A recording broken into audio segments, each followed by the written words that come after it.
தந்தை பெரியாரை பொறுத்தவரை ஒரு விஷயத்தை நீங்க புரிஞ்சுக்கணும். பாரதிய ஜனதா கட்சி எப்பொழுதுமே பெரியாரை எல்லாம் கடந்து எனக்கு நிகழ்காலத்துல பெரியாருக்கும் நிகழ்கால தமிழகத்திற்கும் தொடர்பு இருக்கான்னு கேட்டீங்கன்னா என்னை பொறுத்தவரை இல்லை, தாண்டியாச்சு. இன்னைக்கு இவங்க எப்போ கட்டமைத்த ஒரு பிம்பத்தை வச்சு அரசியல் செய்ய வேண்டும் என்று நினைக்கிறா.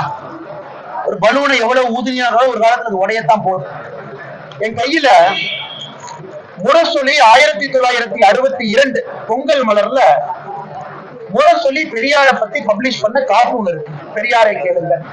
இந்த கார்ட்டூன் நான் படிச்சா ரொம்ப அருவருப்பா போயிடும், அது ஆபாசமா போயிடும். ஏற்கனவே சொன்னேன், நான் அருவருப்பா ஆபாசமா பேச மாட்டேன்.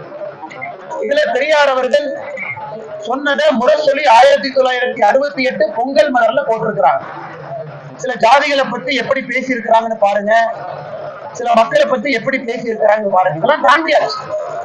எத்தனை நாளைக்கு தான் ஒரு விஷயத்தை நீங்க பூட்டி பூட்டி பாதுகாத்தாலும் உண்மை வெளியே வரத்தான் போகுது. அதனால பெரியார் அவர்கள் சொன்ன கருத்து எல்லா மக்களுக்கு தெரியும். அதெல்லாம் தாண்டி பாரதிய ஜனதா கட்சி வந்துருச்சு. இன்னைக்கு அவர் அது பேசினார் அப்படின்னு சொல்றதுனால ஒரு லாபமோ நட்டமோ இல்லை. சீமான் அவர்கள் அவருடைய கருத்தை அவர் எடுத்திருக்கக்கூடிய அந்த இயக்கத்தினுடைய பாதை அதற்காக அந்த கருத்தை வைக்கிறாங்க. நான் ஏற்கனவே சொன்னது போல அந்த கருத்து சரிதான், உண்மைதான் பேசியிருக்கிறாங்க. நான் அதை பேச விரும்பவில்லை, ஏன்னா அதை கடந்து நாங்கள் போய்விட்டோம். நாங்க பெரியார் எப்படி பாக்குறோம்னா, எண்மண் எண்மக்கள் யாத்திரையில ஸ்ரீரங்கத்துல சொன்னோம், பாரதிய ஜனதா கட்சி இங்க ஆட்சிக்கு வரும் பொழுது இந்த அறநிலைத்துறை இருக்காது, கோயிலுக்கு வெளியே அந்த ஆபாசமா என்ன பொறிச்சு வச்சிருக்கிறாங்களோ அது எல்லாம் அகற்றப்படும், அது புதகத்துல கொண்டே வச்சிடும். உங்களுக்கு பிடிச்சதுன்னா தீக்காட்டாங்க, நீங்க மாலை போட்டு அதுக்கு மரியாதை பண்ணுங்க. பொதுமக்கள் பிடிக்கலாம், யாரும் போக மாட்டாங்க. இப்படித்தான் நாங்க பெரியாரை பார்க்கிறோம். ஆனால் எங்களை பொறுத்தவரை பெரியார் பாரதிய ஜனதா கட்சி எப்படி பார்க்கிறதோ எங்களுடைய சிந்தனை மாறல, அப்படியேதான் இருக்கும். தொல்காப்பியன் பொய்யன், சிலப்பதிகாரத்தை பொறுத்தவரை அவரே சொல்லியிருக்கிறார். இந்த கருத்துல உங்களுக்கு தெரியும், சொன்னா தவறா போயிடும்.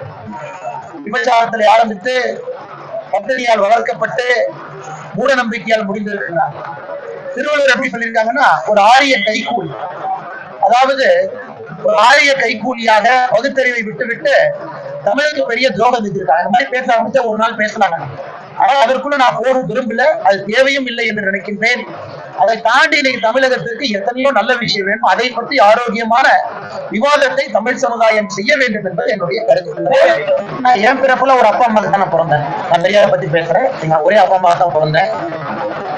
விவசாயம் பண்ற அப்பா அம்மாவுக்கு தான் பிறந்தேன், அதுல எந்த மாற்று கருத்து இல்லை. ஒரு நடுத்தர குடும்பத்துலதான் பிறந்தேன், மாற்று கருத்து எது இல்லை. என் பிறப்பை பத்தி சந்தேகப்படுறான்னு நான் சொல்லணும்ல. கிராமத்துலதான் பிறந்தேன், அதுலயும் சந்தேகம் இல்லை.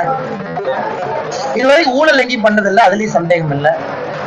வீட்டுக்கு என்போர்ஸ்மெண்ட் டைரக்டரேட் வந்து கடப்பாறை எடுத்துட்டு வந்து ரைடு பண்ணல, அதுலயும் சந்தேகம் இல்லை.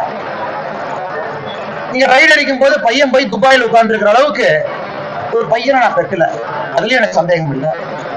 அதெல்லாம் தாண்டி பக்கம் 21க்கு நான் பிறந்தேன். அண்ணன் துரைமுருகன் அவர்கள் பெரியாரை பத்தி பேசுறவங்களுடைய பிறப்பை சந்தேகிக்கிறாங்கன்னா, நான் சொல்லியிருக்கக்கூடிய காணொலியை போட்டு பார்த்துக்கிட்டோம். எங்கள் பிறப்பு நல்ல பிறப்பு தான். ஆனா பெரியார் அவர்கள் சில மனிதர்களை பத்தி சொல்லியிருக்கிறாங்க. அதே அவங்க முரசொலி 1962 நீங்க பப்ளிஷ் பண்ணி காட்ட. அண்ணன் துரைமுருகன் அவர்கள் 1962 முரசொலியை வாங்கி இருக்கப்பா.